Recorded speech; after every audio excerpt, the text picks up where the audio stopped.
Now, this Clippers and Mavericks series is the type of basketball that we wanted to see all first round. Hold up. Let him go. We've been begging for this. This is all we've wanted, okay? I felt like most of the first round matchups have been stinkers. Cleveland and Orlando, stinkers. It's a competitive series by a number of games who's won on each side, but actual games played and how the games have gone, stinker.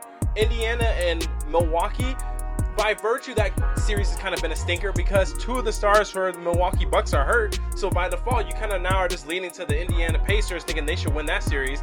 Then the Timberwolves are one game away from getting the Phoenix Suns up out of here. Freaking Anthony Edwards is out here doing the DX celebration, doing the suck it. I got 2 words for ya. And if you're not down with that, we got 2 words for ya. I loved it. So personally, as a 90s kid, I was in love with it. I was like, Anthony Edwards, man, you show, man, represent DX. Let's go, baby.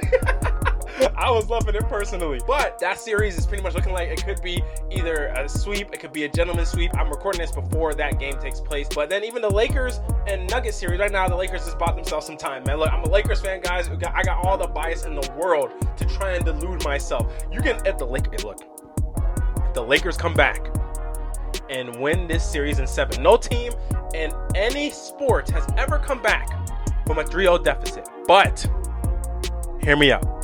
If the Lakers come back, I don't give a damn. Y'all can play this back and make fun of me. If they come back, y'all not telling me nothing. I'm going to be the worst troll on the internet, okay?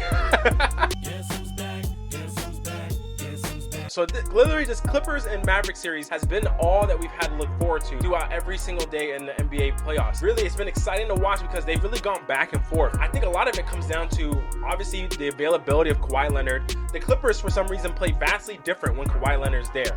When Kawhi is available and he's playing, the aggressiveness of Paul George and James Harden is affected by it. When you look at their shot attempts, Paul George's shot attempts, his shot attempts that he averages with Kawhi there and through games 2 and 3, when Kawhi was present, Paul George averaged 12.5 shots on 41% shooting from the field and averaged 14.5 points in those 2 games. James Harden with Kawhi Leonard averaged 13.5 shots on 48% shooting from the field and scored 21.5 points. Now here's their stats without Kawhi Leonard in games 1 and game 4 that just took place. Paul George is averaging 19.5 shots per game and shooting 48% from the field and averaging 27.5 points. Then James Harden without Kawhi Leonard is averaging 17 shots per game and then 59% from the field and 30.5 points per game.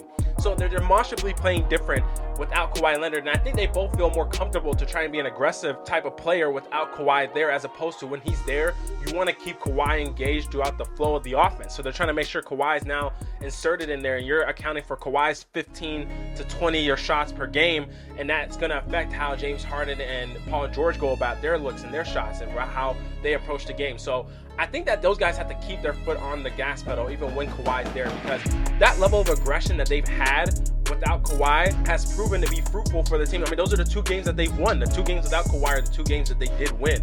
And I think that they've shown that they can attack the Dallas defense when those guys are being aggressive. And James Harden especially is having a great series, I would say. And I think that James Harden being clutch is not something I had in my bingo card. I even tweeted that. I did not expect seeing that in the year of our Lord 2024. I did not expect seeing that at all. But it happened. And I would say that game 4, was indicative. I mean, really what you see in this series is that every single game also has gone to the team who shot the 3 ball better. And I think that only excludes game 3, but that's literally just because of the fact that the Clippers turned the ball over 2 times more than the Mavericks. 19 turnovers to the Clippers, to the Mavericks 8. So the Mavericks just naturally had more possessions to try and score than the Clippers did.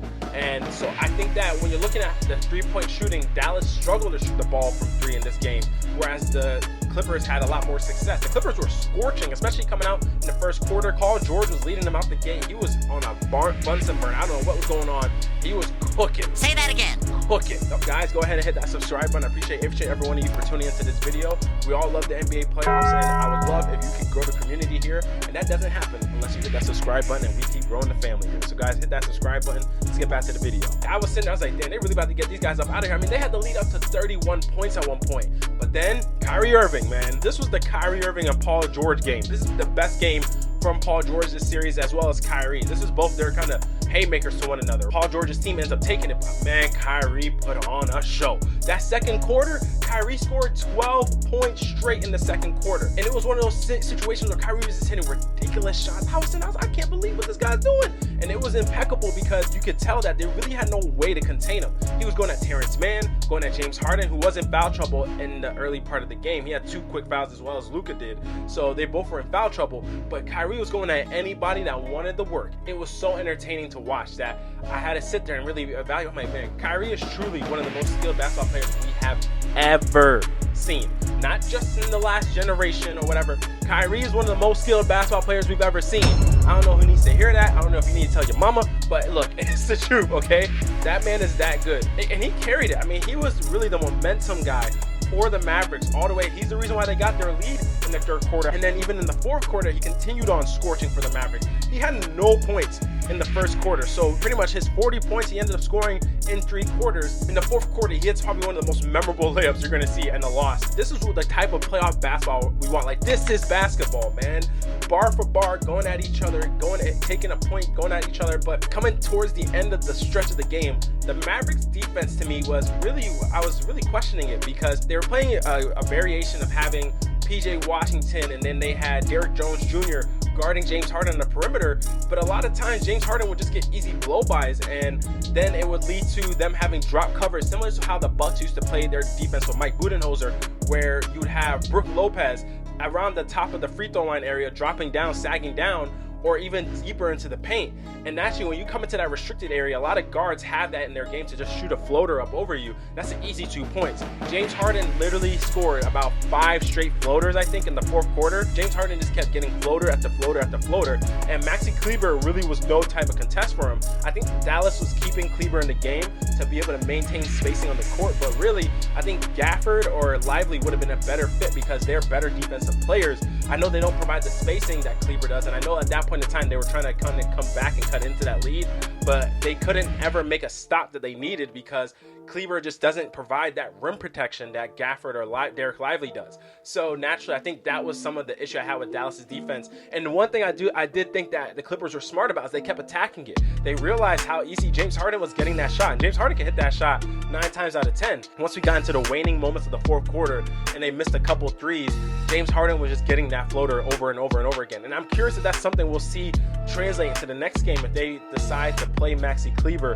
at that center position or have him be the main guy that's being involved in those pick and rolls where they're going to attack him so they can open up that floater for James Harden. But I also think that some of the defense that the Mavericks played throughout this game, I think they stepped their defense up in the third quarter, cutting down into that 31-point lead. I think the Clippers kind of got a bit out of sorts in that during that time period, but the Mavericks played such good defense in the sense of Game 3. I was really impressed with how they defended the Clippers in Game 3, but that defense took a step back in Game 4. Some of it was affected by Luka Doncic picking up 2 early fouls, because then Luka at that point was just a turnstile. You could just blow right past him, which has been an issue for Luka at times throughout the season. He was much better about it in this series so far, but he still had moments where people were able to blow past him. And in this game, it was more exacerbated just because of the fact that he was in foul trouble. So I think going into Game 5, it's going to be huge. I think one of the biggest things I want to see is that Mavericks defense can return to form, right? I want to see if they can get back to playing at that peak level that really had them on that surge coming towards the end of the regular season and what netted them a 2-1 lead in this series. I want to see if they can get back to playing that type of defense because this series is even now, and I think a large part has to do with the fact that they weren't playing that style of defense in this game. So Game 5, I want to see if the Mavericks defense comes back into form. Luka has to stay out of foul trouble, as well as I really want to know what's happening with Kawhi Leonard. Is Kawhi Leonard going to play? If Kawhi plays, are James Harden and Paul George as aggressive as they were in the games without Kawhi? That's something that's going to be a big point to see. Because Kawhi hasn't also looked like himself either. He hasn't had a Kawhi performance like scoring 28 or 30 points. My man's hovering around just under 15 points, 9 points in the 2 games he's been playing. So that to me is not a performance where you're trying to defer to a guy that's putting up performances like that. So I think that the Clippers got to really evaluate winning the series, not trying to hurt their superstar's ego, but trying to win the series, and we'll see how they end up handling that. But guys, let me know what you think about this video. Go ahead and hit that subscribe button. Also, if you like this video, hit that like button and drop a comment down below. Who do you think wins Game 5 of the Mavericks and Clippers series? All right, guys, appreciate you for watching. Talk to you later. Hey, look, Denver, look. My friend was sending me the Jimmy Butler thing where Jimmy said, don't let us get one. Kyrie was going at anybody that wanted the work. And I mean, it was